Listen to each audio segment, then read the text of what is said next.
like I'll introduce everybody, but if you guys want to, these couple minutes, just like introduce yourself. Oh, here, let's make it more structured. Your name, your institution, what year postdoc you're in, and your favorite animal, alive or extinct. Okay. I can go first. So I'm Daenique Jengelley. I'm at IU School of Medicine. This is my beginning stages of my postdoc, and then my favorite animal would be a panda, but I also love turtles, so there's that. I love the pandas when they're just falling over. So they're like my favorite videos. Just like, oh, I love it so much. I can go next. I'm Kristen Engevik. I am at Baylor College of Medicine down in Houston. And I am I guess I'm in my third year of my postdoc. So do we call that more senior? I don't really know when you become a senior postdoc versus a not senior postdoc, but I feel like I'm senior, but we'll see. And then, oh yes, and then my favorite animal, I don't know. When you said extinct, my first thing was dodo, just because I feel like I really love the word. And I just think they look like such funky little birds. Or if I was going to go for a living, I like red pandas. I think they're so cute, especially when you see the videos of them playing in the snow. So I'm going to go with that one.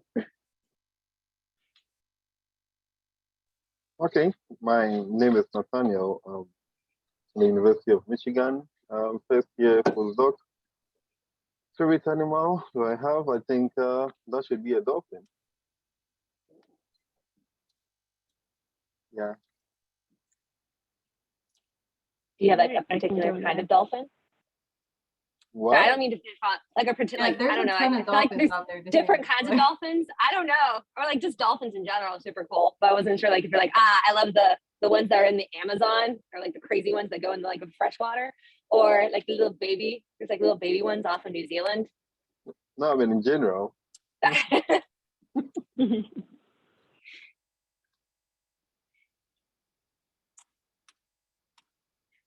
I can go next. I am Lauren. I am at Rutgers with Vic. I was doing the math. I'm like, I think this is the beginning of my fourth year of my postdoc, which is a little scary to say out loud because I originally only budgeted for 2 years, but that's fine. If I were to be an animal, or my favorite animal, I'm a big fan of sheep, because when they're out, frolicking in the fields and they run away and their tails go all floppy, it's so cute. That's a good set of animals. Those are all very different. I love it. I guess I'll go because I want to tell everybody my favorite animal. So first year postdoc, Rutgers with Lauren.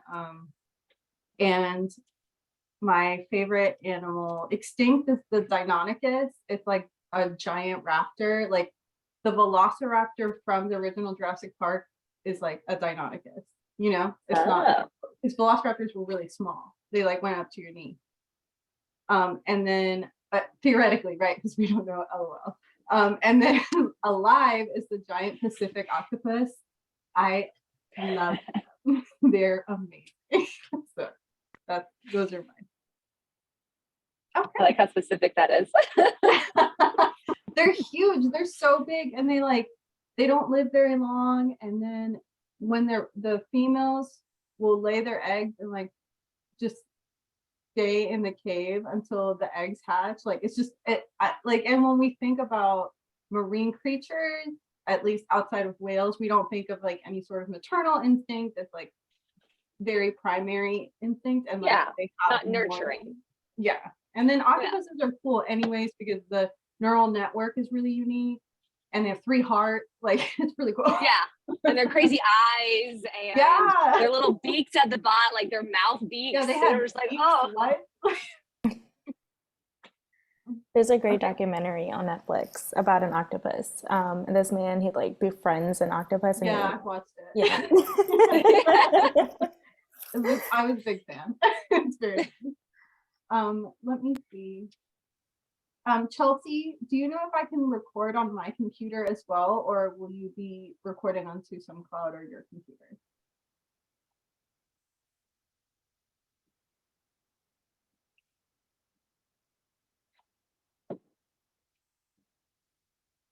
It's fine. Oh, no, okay. All right, so I guess we can get started.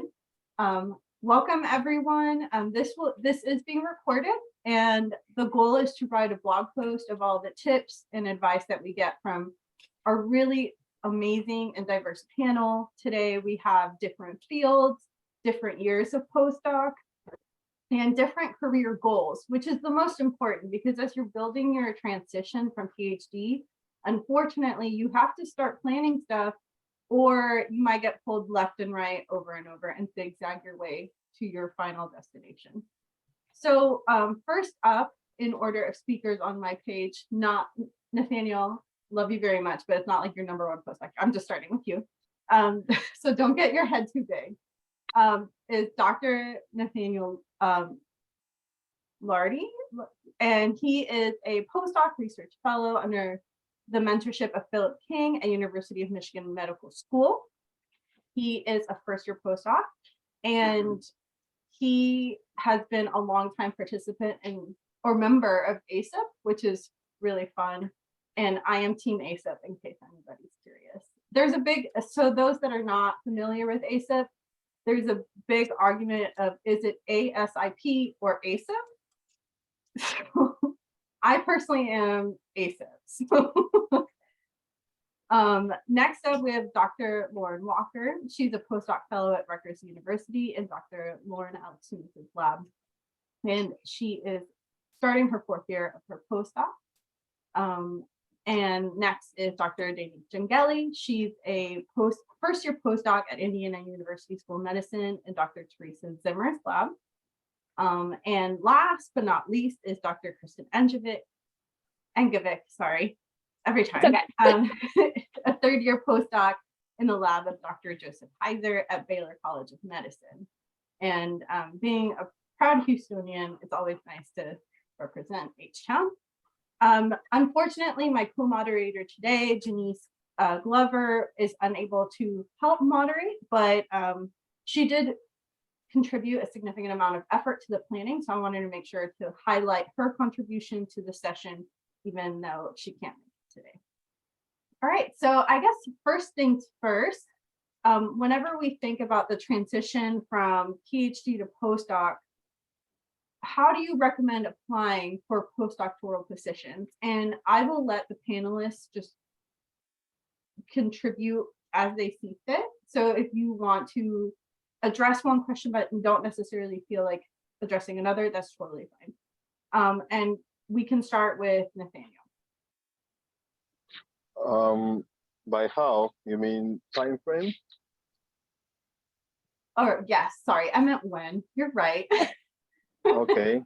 So I think I asked my former PI the same question when I was getting to the tail end of my PhD. I'm like, hey, Michael, when do you think I should start writing to PIs for positions, prospective postdoc positions in their lab? And he said, now.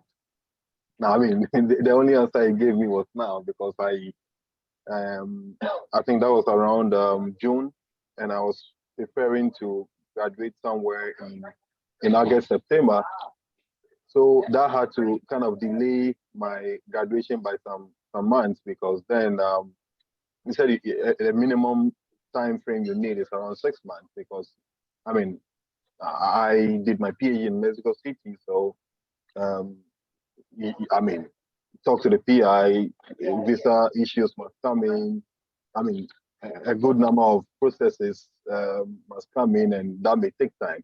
And if the PI doesn't also have money, that must also be factored in. So with respect to time, minimum number of months or time frame needed is around 6 months to be able to, you know, get all these figured out.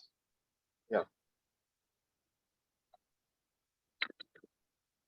Would anyone else like to contribute to this question? I mean, what I would kind of, oh yeah, you go first. Yeah. Okay.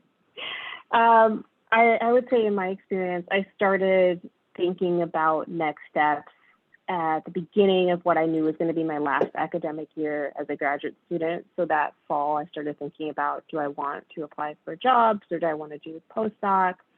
And pretty early on, I kind of identified that I was going to go the postdoc route. And then I was just kind of looking at different postings and things. My graduate advisor wasn't particularly hands-on in the process. She was a little bit more like, this is your career, this is you kind of go for it. But I would say the most time-consuming bit was not so much the applying, because postdocs tend to, once somebody decides that they want you as a postdoc, it kind of moves a little bit quickly. But a lot of the time for me was thinking about, what do I want out of my postdoc?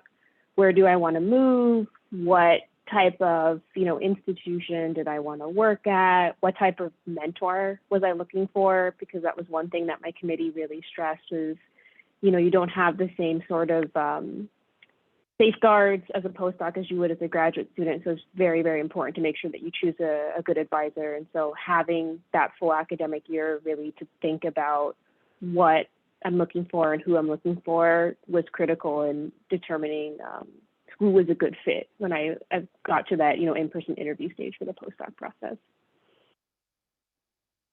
Yeah, and just to add on to that, because I do think as soon as you can, when you're near the your last year and in grad school, definitely to start looking. But I would also emphasize the importance of going to conferences beforehand or even during that last year to go talk with different PIs to kind of get to know them better, in addition to looking at postdoc positions online, because obviously in person you get to know a little bit more their personality, what kind of mentorship if you talk to especially their trainees.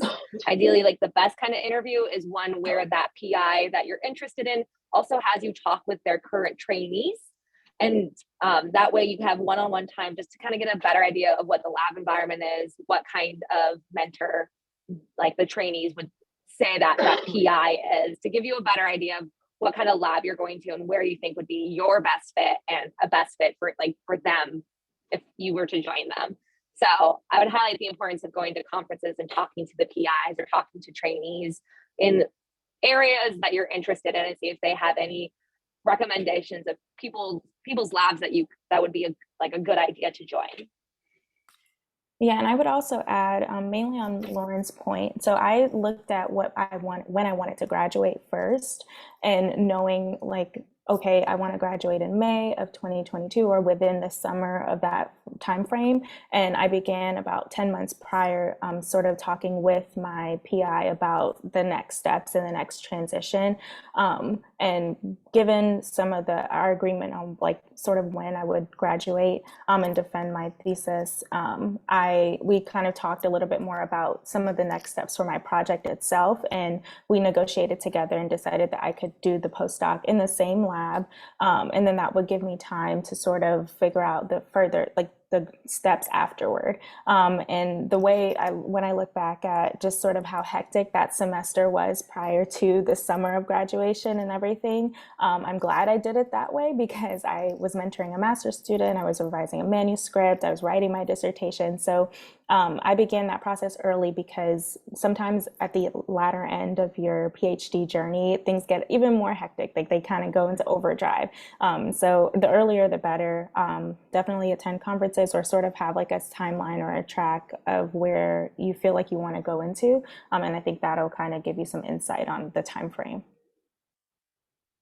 Those are all really good points. So it sounds like take time. So up to a year, it sounds like minimum 6 months to start looking at labs, talk to the PIs and trainees to sort of vibe check, and then have career goals in mind for the next steps.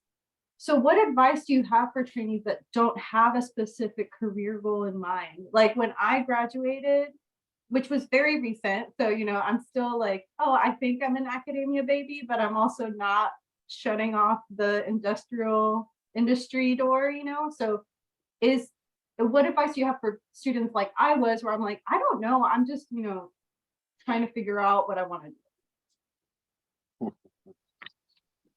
I personally think this question is tricky. I mean, if we only have audience that are only PhD pre-docs, there is something I would say. If we have PIs here, they may not be so comfortable with it. But then I think when you are confused, postdoc is a transition. You should still opt to do a postdoc, but then the reason why I say whatever I'm coming to say may not sound so well with PIs is, but then you enter a lab, no PI wants you to get in and get out at will. Okay, you are given a project, you may have to develop the project and at least get some manuscripts and some papers out. No PI wants to get you in, and once you land, for example, an industry job, then you are out. No PI ever wants that. But then, I mean, if you are still confused, like I was confused after my bachelor's, and I went into master's until I found out what I wanted to do, because it was still a transitionary phase of my life. I think you can fall into a postdoc, get some nice lab, get on, because you're already doing research in your PhD. So just continue doing whatever you're doing until if you realize, okay, it's really academia, then you stay. It's industry, you still will have to not fall in bad terms with your PI who gave you the benefit of the doubt, thought you are going to be in academia, only to use it if a lab as a transitionary phase to enter into industry. So it's quite dicey, but I think doing a postdoc, if you're confused, it's ideal. Yeah. So my advice, oh, sorry, go ahead.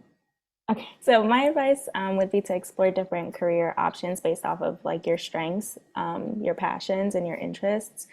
I think I was fortunate to, on campus, have a Preparing Future Faculty and Professionals program. I don't know if that's like widespread across different campuses or even just like a Career X center within, like, so at the School of Medicine, we have that. But if like just across campuses, if there's something like that set in place, like I participated in so many different seminars and webinars and workshops just to explore. But I was a part of the PFFP program for short, and that gave us like credit hours for attending certain webinars. There was like different tracks. So you could be the faculty track or the professional track. And there was like research credit hours, teaching hours, and just like professional development hours. And it helped to sort of structure like where I was looking for my next steps and during like that exploratory time. And the PFFP program didn't have like a specific guideline or requirement for when you could have started it. So I could have started it my first year. I ended up doing it during like the last 2 years of my PhD, but I would say like start early on and then kind of identify what your strengths are, what you like the best. If there's anything that you're interested but you don't know about, then attend like maybe an informational interview or have an informational interview with someone or network with people, and also ask like your trusted mentors or people that you can really gain advice from if you're just unsure. And one thing that I'll add too is, you know, it's okay to not have everything figured out, as long as you stay open to that exploration and kind of look for opportunities where you can see like what else is out there. In my own conversations with people at different career stages, one consistent thread that I've heard is, you know, nobody has their entire career plan mapped out. And sometimes it's a matter of just, hey, I talked to this person about this thing and I tried it and I loved it, or I tried it and I realized it's not for me. And one of the beautiful things about doing a postdoc is it does buy you a little bit extra time to indulge in those career exploration options and kind of set yourself up for those next steps in your career through networking, through attending conferences, through doing, you know, professional development workshops and so on. Yeah, and I guess one last thing to add, I mean, these are all really great things, and kind of piggybacking on what Nathaniel was saying about how the postdoc is a nice little transition or give you time, like Lauren was saying, is that it's also important like to make sure that when you're like, once you choose a lab, or if you're thinking of interviewing for postdocs, talking with those PIs just to see what they're like, just to let them know, so you have open communication. So if you are thinking of industry, you like, if they're most not all PIs are open to having a postdoc thinking that they want to just leave academia forever, have the bird fly the coop, if you will. But you know, a good PI and a good mentor will be willing to like help you with whatever career stage that you decide to go into.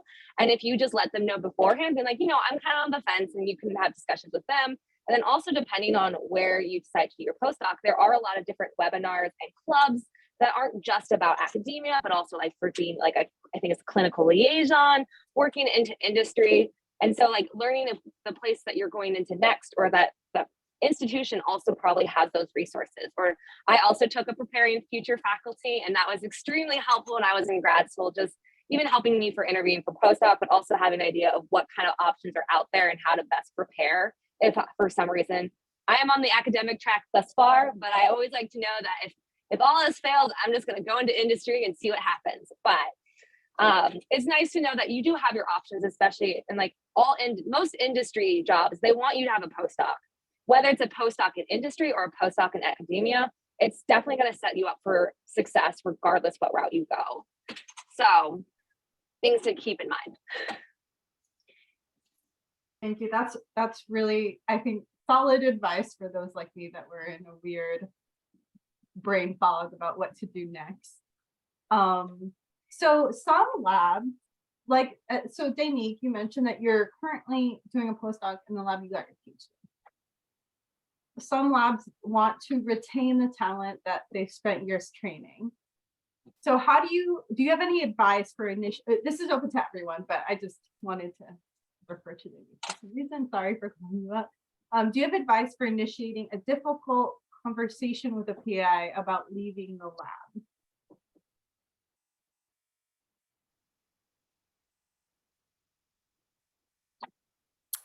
If I have the advice, or Anyone. Oh, okay. Because I mean, I do have advice because I know that eventually I will have this conversation.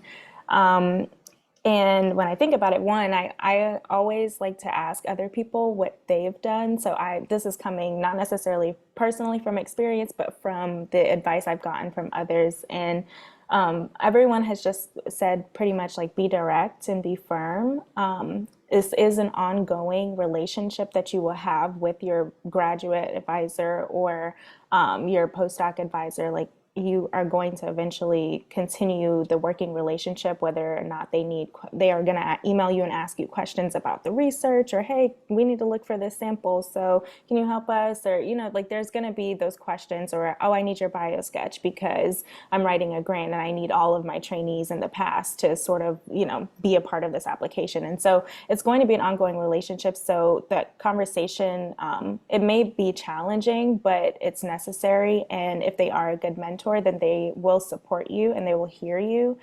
And, you know, they can even sort of like give advice about your path forward, or connect you with other people that they may be familiar with if you're transitioning out or if you're staying within the science field.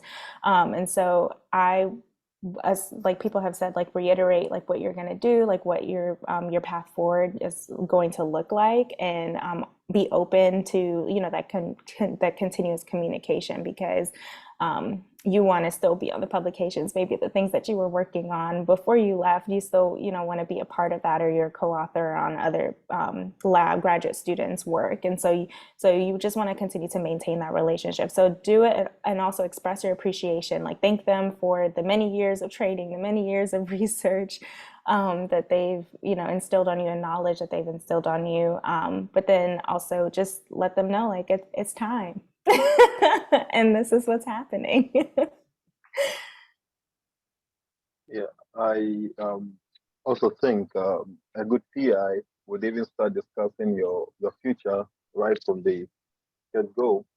I remember my PI was discussing what I would do, my future career, right from the very first week I entered the lab.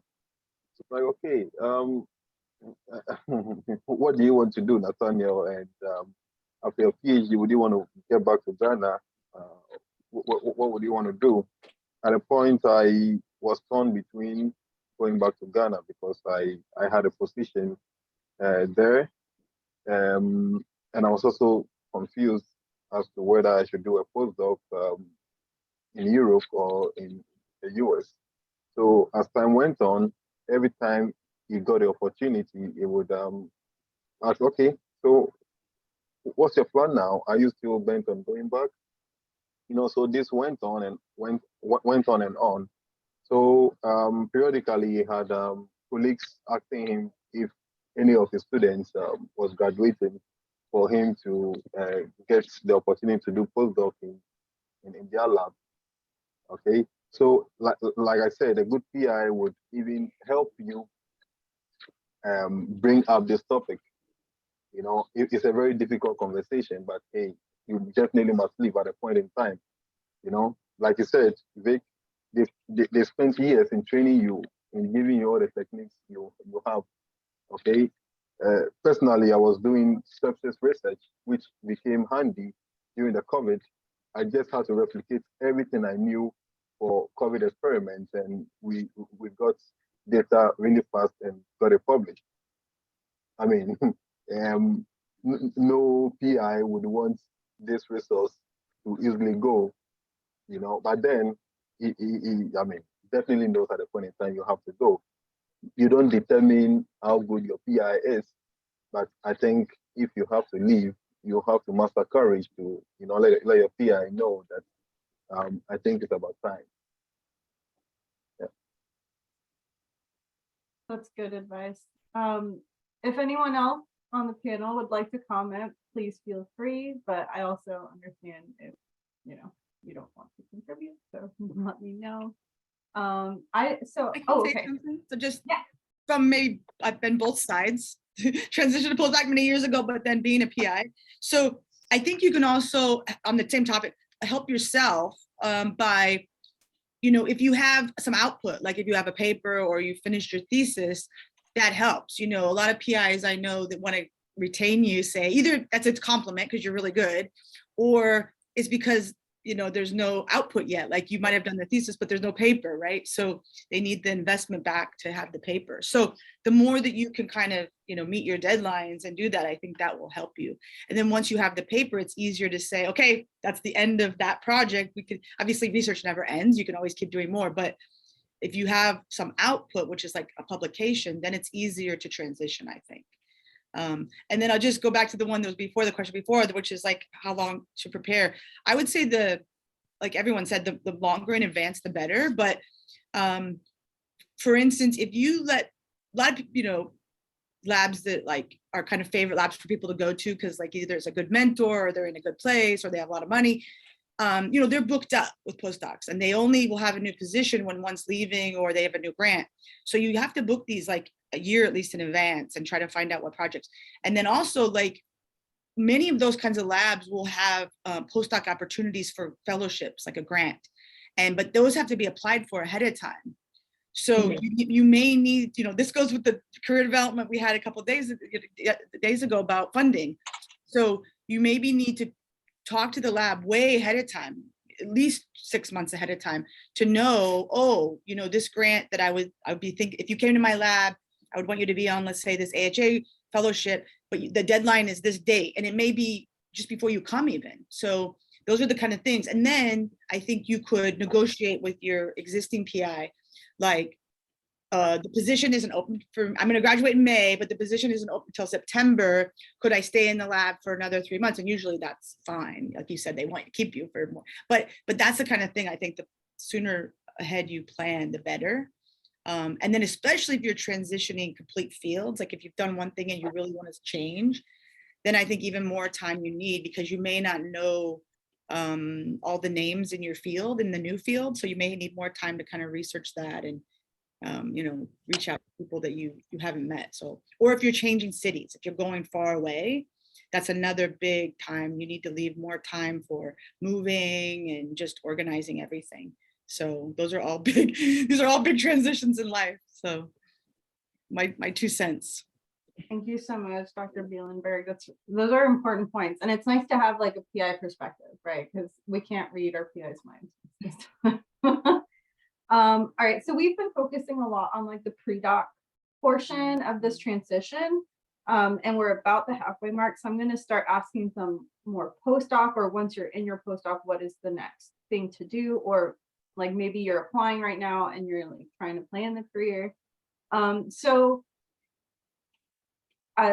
a few, and some of these questions may not have an answer. So just for the people in attendance or people that watch this recording, this is all based on each individual's perspective. So not everybody's puzzle is the same, and that's okay. So just keep that in mind. That's something that I want to implore. Okay, so to our panelists, what advice do you have for postdocs seeking industry or academia?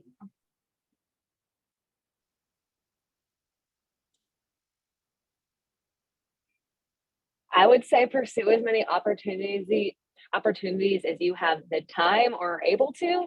So even I know a lot of people who are going to industry don't think that they need to really be applying for funding, because eventually they're not going to be in academia anymore.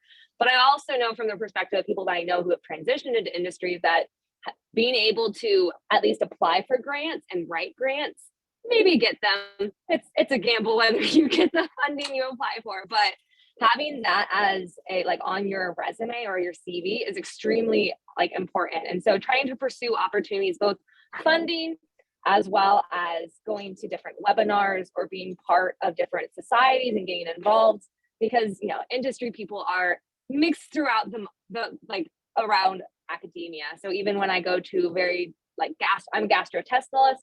So when I go to my GI meetings, there's a lot of industry people who are also there to recruit, but also there to see what the new techniques that are being done in academia. And so I would highly recommend going to conferences, presenting your work, getting input, going networking, and also applying for funding. There are a lot of funding opportunities as a postdoc, granted, and it's more giving you the experience of grantmanship. I feel like that's what I get more than actual getting those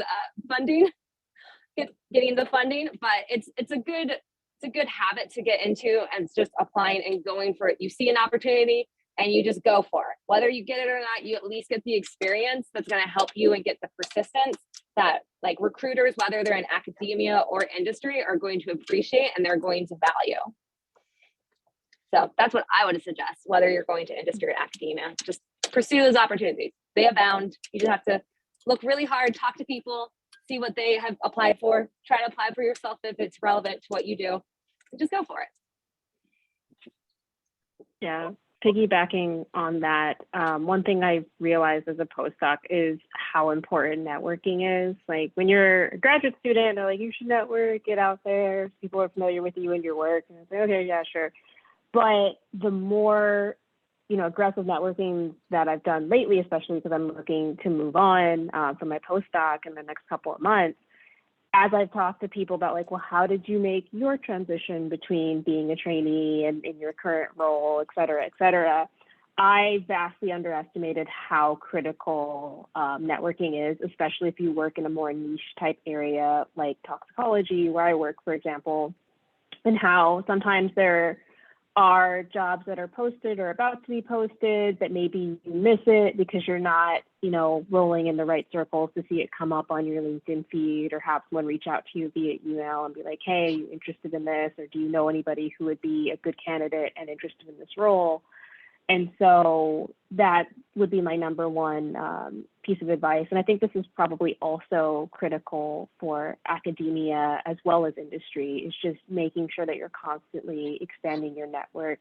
It doesn't necessarily have to be a tit for tat type of thing. Just be curious, reach out to people at conferences, at your home department. Cold calling on LinkedIn has been amazingly productive for me. I think part of that has to do probably with COVID and how people were at home for a long time, but just reaching out to people who I'm not necessarily connected to, saying hey, I want to hear more about what you do or your department or your company, et cetera. And, sometimes people don't respond back, but most of the time people are yeah, sure, I'll talk to, a trainee, because they want to pass that forward. And it's been really, really helpful in kind of broadening my horizons, as well as exposing me to opportunities that I didn't know were available.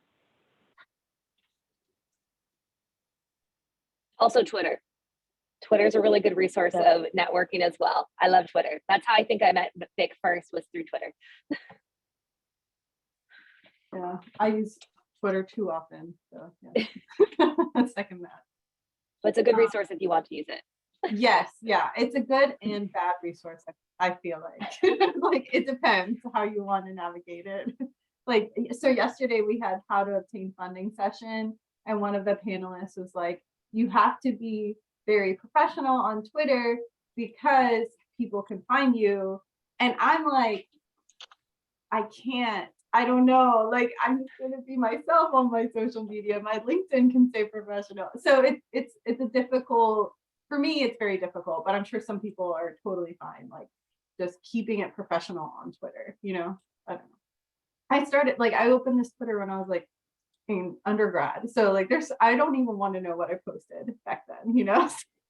I don't know. Okay, so moving on. What are the most important tasks to accomplish in postdoc year one? Because since you just went through this transition phase and now you're in your postdoc, you have to sort of find your footing. So what would you guys say is like the top 1 or 2 things to do in year one?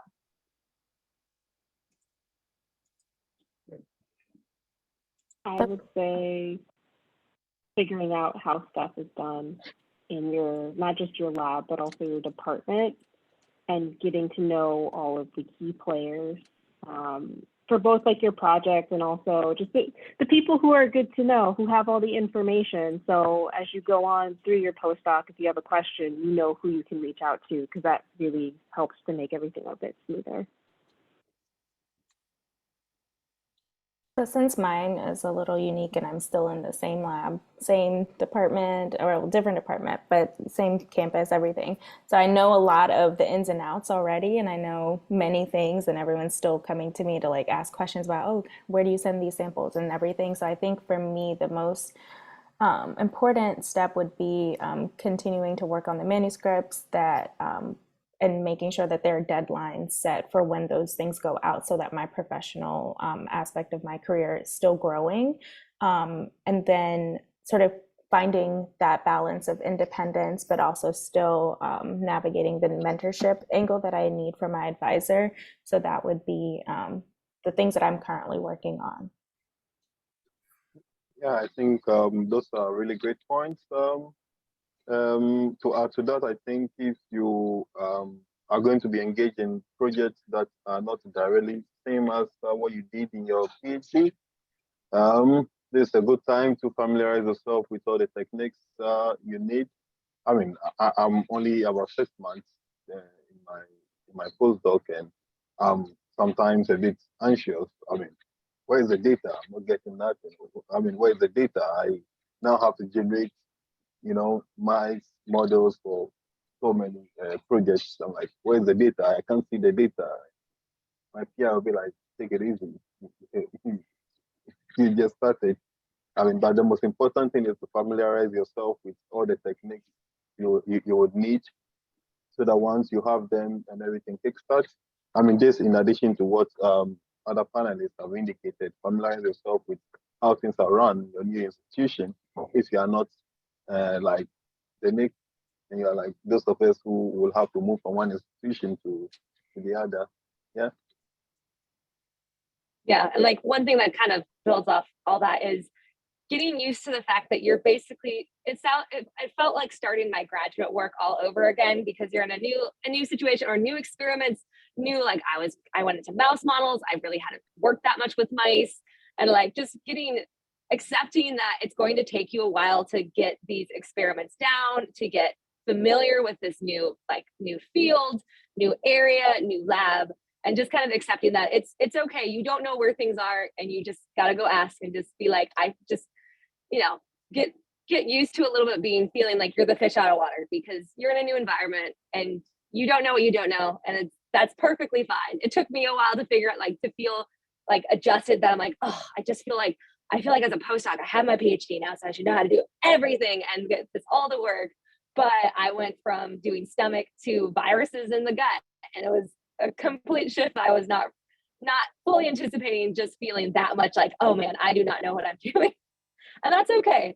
It's the learning curve. Like you're learning over again, building off what you learned in your PhD and now just going to something new. But it's gonna be adjustment because you're no longer the true expert that you felt like you were at the end of graduate school.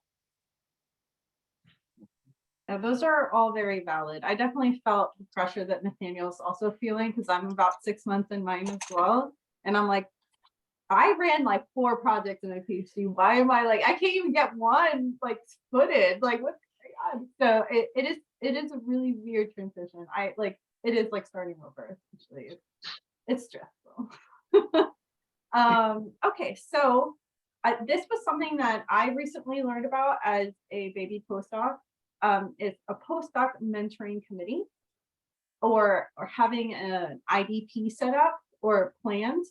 So do you guys, how important is it to have either an IDP or a postdoc mentoring committee as you start your postdoc or as you're maybe a senior postdoc and transitioning out into becoming faculty or an industry scientist?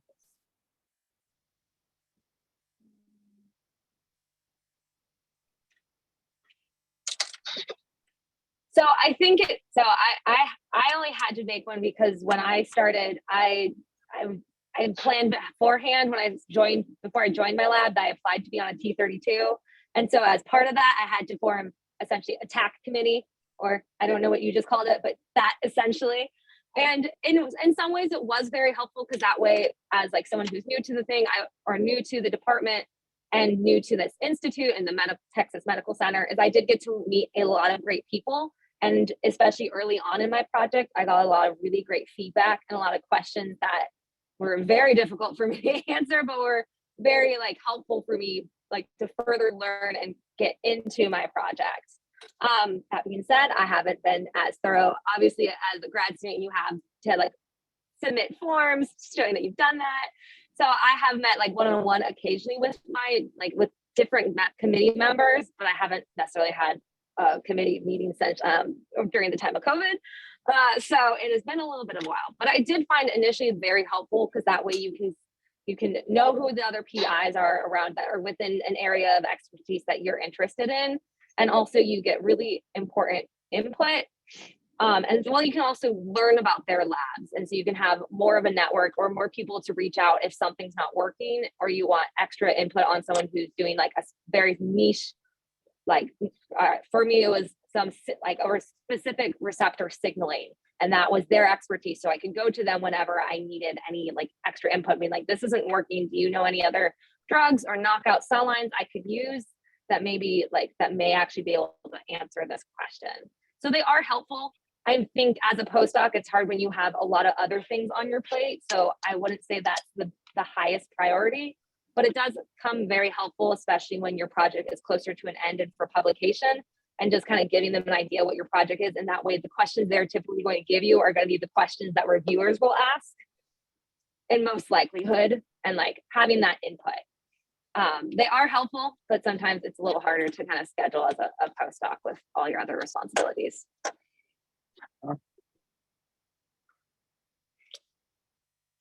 Okay, so I guess if you don't have, Say just a little something. So I am a proponent or in favor of IDPs, but I agree you don't have to have one. I think if you're still talking about early postdoc, what to like do, I think a committee is always great, because I've had so many people come to me from other labs upset over their PIs or something, or myself, having a difficult postdoc. So the more you can have like a team behind you, like it could be a neighboring lab, but you may need to mentor another institution that like doesn't know these people and like be influenced or talk to them. So always, I think your whole career, having a nice kind of mentoring committee that you can go to for advice on various things is helpful. The thing I think I would say more important than the IDP is sort of, it could be formal in a agreement, but more is just aligning expectations between you and your mentor.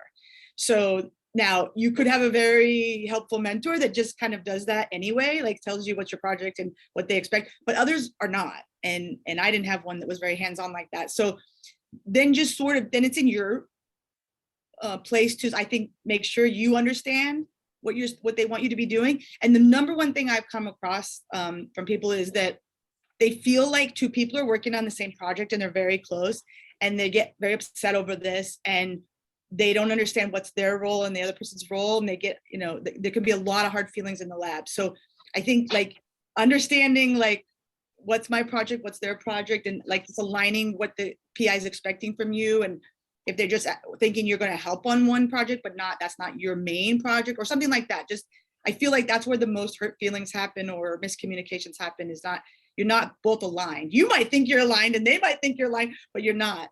And I think that's, again, it's all communication, but it's easy to say because not all PIs are communicative or even have the time. So I think it's the more you can like kind of formalize it, whether it's in an email or anything, it's going to help you, especially early days. And then the other one is part of your mentor team. If you can find a postdoc friend, like someone, especially like 1 year senior, it doesn't have to be your own lab. It could be the neighboring lab, but they've gone through a lot of this. Like when I had that, like someone gave me their CV so I could like see how do you make a CV. They gave me their postdoc grant so I could see like how do you write one. Like having templates for things, like you just don't know all the things you have to do till you see someone's, you know, or what meetings do you go to, or what societies are you in? Like all of that is so helpful if you have friends, or if your institution has a postdoc society, that's great. So I know a lot of them do then. So not when I was too old for that, but we didn't have one back then. But if you have that, those can all help. Yeah. Yeah, so that's a good point. So we need to have dynamic mentoring. So outside of RPI, we want to have resources or mentors that different institution, different department that like maybe can give us a different perspective. And then peer mentoring. So that's something that I know like Daenique has done a lot in the past when she was a graduate student, and I'm sure our other panelists have as well. Those are very good points. Thank you so much. Okay, so I'm gonna ask another question that I don't think, well, I think it's a little controversial, but I don't know how y'all feel, so we'll see. Should postdocs apply for the payback grants? So you know how when you apply for, like, the example, a T32 or a loan payment program, you have to stay in a nonprofit or academic, basically research institution, because you got this funding or because they paid off your part of your student loans. Would you recommend after going through it to still do it or not? So Yeah, I would say at least, go. Do you want to go first, Lauren? No, you can go first. Okay. Well, I would say, you know, at least I don't know about the loan. I know about for T32, and then also I went and got an F32. And like, I do think that, because essentially you really only have to be in it for at least a year. If you're in it within the year, then and you can extend it to the 3 years that the NIH gives you, or you can do it within, I did my T32 for just a year and a half. And then thankfully I was able to get an F32. But like, I would say it is still worth it, unless you for some reason anticipate that you are going to be leaving in the next like 8 months, like, or you think that there may be something that may come up. I would say then I would have that caveat. But I think especially starting when you're in your first year or two as a postdoc, I would recommend at least trying to get onto one of those. Ideally, from what I've talked to other PIs who have been serving on the NIH studies, they say, and also who like have kind of gone into academia, that they do highly recommend for you to be a really competitive like candidate for either industry or going into like getting your own lab, is to get funding when you're a postdoc. And so I would say at least for T32 or like even the F32, I would say it is worth a shot, unless for some reason you think you will be leaving in the next 6 to 8 months. Then probably not worth your time. I mean, that being said though, also when you're applying for at least the F30, like the F awards, it usually takes you at least 2, 3 to 4 times. It took me about 4 times for me to finally get my F32. So it is a good, like, if you want to try to get it may take a little bit more time than like you getting it in your first year. But if you don't anticipate you're going to be leaving anytime soon, I would highly recommend doing it, because then you just have to, you only have that, you can do that grant in just a year, and then you can leave and you do not have to pay it back. That's my understanding. I think that's right, but and that's my opinion on that. Yep. So I'll add a bit in there for the NIH's loan repayment program side of things. That one is a bit more restrictive in the sense of you can do renewals after the first initial 2 years. And the renewals, my understanding is you can leave early if you get a position elsewhere, you decide that you want to change your career plans. But for the initial 2-year contract, you are locked into that 2-year contract. And if you leave early, the stipulation is that you do have to repay the percentage of student loan funds that were paid on your behalf. And they might also penalize you for leaving early, depending on how many months early you leave. So it's one of the ones where I would think about, okay, how much time do I have left? And try to, of course, you can't 100% anticipate the future, but kind of try to estimate how you feel about your position, how you're feeling about staying in your postdoc, just because the timeline for applications for that is you would apply the fall, the year before it would theoretically start, and they'll let you know sometime in the following summer. And then from whenever that started 2 years out, you would be kind of locked into that. There are a couple of exceptions. For example, if your project changes where it doesn't satisfy the requirements of the program, you could negotiate a penalty-free release. But other than that, I think they pretty much want you to kind of stay locked in for that 2-year period. And I think that has more to do with the fact that they are paying part of your student loans on your behalf. And so they don't want people to abuse the program. But again, for that, my personal experience, what I've heard from other people who've applied for it is usually the first time you apply, you don't get it. So you'd have to apply multiple years. So it's something else to keep in mind in terms of what your anticipated timeline is going to be. Like if you know you're going to be at your institute for a while and you're okay with that stipulation, go for it. But if you're a little bit more like, I don't know, I'm applying now, but I kind of don't want to stay more than like a year and a half from this time point, it may not be a feasible option. And I would also add, if you're not ready to, like, I guess, commit to those repayment processes, then just apply for grants internally, like within your university, because I'm sure there's a lot of different cores that may have a small grant for a postdoc, whether it's like a Shark Tank where you create a new idea and then you present a few different data points and then kind of pitch it that way, or if they have like some structured like internal grants within your university, because at least you'll know like you signed your contract to be within that 1 year, 2 year time frame with your PI, so you can at least do the pilot grants. Yeah, there's also societies that have postdoc fellowships that are usually just a year. Like the Histochemical Society has one, their Keystone Grant, I think it's called, that's actually going to be due in October. So that's one that you can also apply for and get some funds to help cover like your project and things, and it's only a year.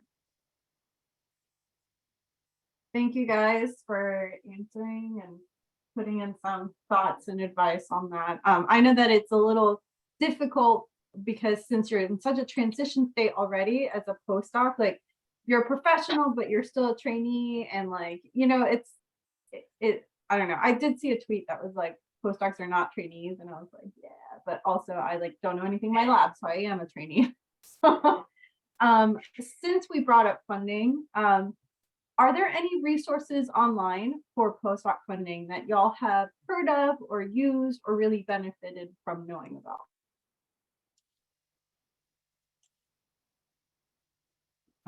I mean, I know yesterday in the career development, or in the funding, they have, I can't recall the exact website, I think it's from Johns Hopkins. They have a great list and you can kind of identify there. Or I would also say if you're in specific societies, so I was in grad school, I was a member, and I'm still a member of the American Physiological Society. And like they have a 1-year postdoc fellowship to apply to. So I always kind of, when I look at Twitter, because Twitter usually tells me when there's different society like postdoc fellowships to apply for. I also find HHMI, Howard Hughes Medical Institute, they often have a lot of early career and postdoc specific. Now there are some caveats with some of those that they are within, like there's one called the Hannah Gray. Hannah Gray? Okay, I believe it's called Hannah. I could get it wrong. Okay, yeah. Hannah Gray, but that one has to be done within, I think they've changed it now to 16 months after receiving your PhD. So, but I do feel like HHMI has a lot of early career and postdoc like fellowships to apply to. And so that is a great resource if you are eligible for those. And yeah, checking with societies. NIH obviously is a one. I know NSF does postdoc fellowships. I'm not as familiar with those, but I also find HHMI have really good opportunities for people to apply for. And they're very granted, all these are going to be very competitive, but if you can get one, like that means that like kind of highlights you more as a, you know, as a postdoc, and also your just ability to kind of persist and like show that you are competitive to go in whatever field you want to be going into. I would also say, I think I explored the National Postdoc Association, and on their website, they have at least several like career development opportunities, and then definitely piggybacking on those societies. Like there's so many societies like Black in Cancer, they have their own like postdoc award, and then AACR and like other societies have funding opportunities for postdocs. Also, there's some companies that might have programs. Janssen just last year launched a program that they call the Scholars of Diversity Education Program. I forget what it all stands for, but it's SODEP for short. And that one is, it's not just for postdocs, they also fold in graduate students to it as well. But what's nice about it is they'll pair you up with two mentors who work at Janssen based off of your interests that you indicate in your application. And it also comes with some funding that you can use for anything that pertains to your professional development, whether it is research supplies or conference travel or, you know, courses, etc. And that, for me personally, it's been really helpful in this past year. So it's something else to look into. And I think the application period for that just opened this month, and the deadline will be the 12th of October.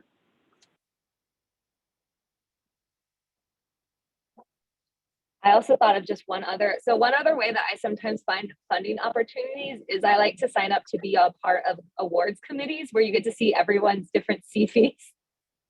Is another, because you know, there's a lot of like within your department, they have a lot of times where you have opportunities to like be part of the like award committee and kind of just, you know, you get to look at everyone's CVs, and especially sometimes that's how I find ones for me to apply for in the future, especially for PIs, being like, oh, I didn't know this society had this kind of award. I'm gonna put that on my list of things for me to plan in the future. And it feels kind of weird, just like it's helpful for also building my CV because some people have really cool formats. I'm like, I would like to borrow that. And I think that's what I'm going to start putting into mine. But it is also helpful, like when you get to have a better idea of application processes in general for like, and how to write a really good personal statement, but also sometimes you can find funding opportunities based on what other people have already received on their CVs.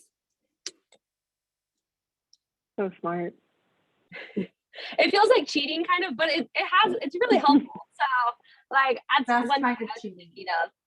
It's kind of cheating, but it's not really, because it's not like you're taking you're not stealing it from them. It was a great idea and you got to see their CV. So, you know, win-win.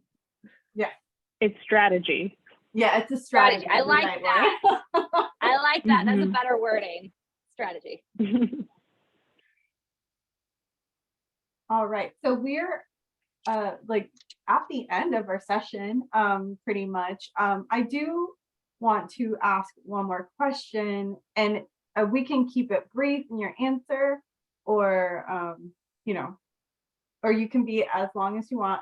I've got time, but who was your best resource going back to the pre-doc? Who was your best resource from the PhD to postdoc?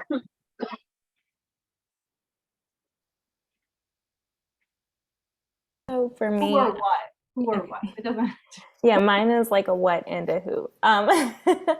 So my what was the PFFP program, because I was really committed to like advancing like my scope of knowledge for what opportunities were out there.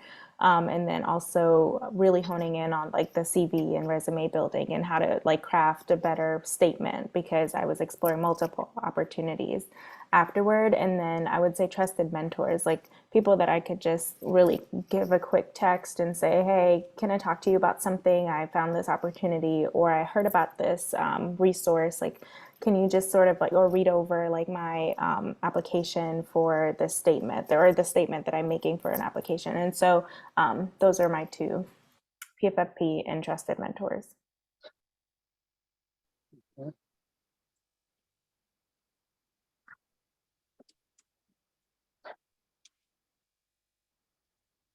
Piggybacking off of that, I would say also my cast of mentors, both as a graduate student and then as I made the transition to a postdoc. Again, just reaching out to people through, cold calling, going to conferences and networking, volunteering to do professional service type things. And, in between doing the work, just talking to people about, hey, I'm thinking about this next step. What do you think? What's your advice? Just because by being able to source different people's experiences, you can kind of start to weave together a tapestry of a plan for yourself as well. And that's been invaluable in terms of helping me kind of weigh the pros and cons of decisions and feed that all into the context of, okay, what do I want for not just my professional life, but my life as a whole, and how can I make this work? I may also have to say this. Yeah, I mean, to me, it was basically my PI, and even more importantly, the professional societies that I belong to. Yeah, the professional society that I belong to, ASIP, has been really phenomenal. We have a day screening, hangouts where we get to talk to ourselves. I've made some really good friends from there, some that I talk to personally. And I've been really of great help in my transition. So yes, I would say my PI and the professional associations. Yeah. Yeah, I feel like mine are kind of just reiterating, like I found my future faculty or preparing future faculty course extremely like insightful and very important for building up my applications. Also professional societies, though I'm so still heartbroken that I did not know about ASIP until I was in a postdoc. I feel like it would have been so much better to be in like ASIP when I was a grad student, or I feel like it would have been really beneficial. I still had some other professional societies that I was a part of that were very helpful. I also have the small advantage. I mean, I don't know if I could call it small. I have an advantage that both of my sisters who are older than me were postdocs at the time, and also we all do GI research. So they were really helpful in kind of expanding my network and introducing me to other postdocs so that I could get input from both my sisters, but also other postdocs of how they kind of transitioned and like things that they wish they had done or things that they did that they thought were really helpful. And like kind of giving me their personal statements so that I could kind of have that as a reference and like kind of see what a successful application looks like. So I think those were really helpful for me as a pre-doc, or like going in transitioning into postdoc, but also helpful because I would get people's F31 so I could look at what an NIH grant looks like and things like that. So it was really helpful just having a large network, not just within your cohort, but knowing people who are advanced that you can kind of get resources from and kind of learn from how their experiences. And I have one last quick point. So my family was also a really great resource in my transition because I expressed to them like my passions, my needs as far as like location, and where I would want to go. And so and they knew my values as well. And so I think like that's always really important for whenever I make a decision, is to be able to ask those people who've always known me. And so they were super helpful in giving me advice for the next steps. Thank you guys so much for sharing your perspectives and your advice and tips. I know this is all just invaluable knowledge, and I hope that by writing this blog post and posting this recording, we can reach out to many PhDs that are doing this transition or going to be doing it in the future and give them some insight into this really murky process that is different based on institution and PI and career. It's crazy how dynamic this field can be as we transition to your postdoc. So with that, we can officially end. But thank you again to the panelists. You guys are awesome. And I'm really glad to have you guys in my network. So I hope you guys have a good day. It was awesome. you. It was awesome to be a part of it. Thank you so much for organizing, and thank you to Janiece as well. I'm sorry she can't be here. Oh, yes. Yeah. Thank you, Janiece. All right, have a great Friday, everyone. Bye.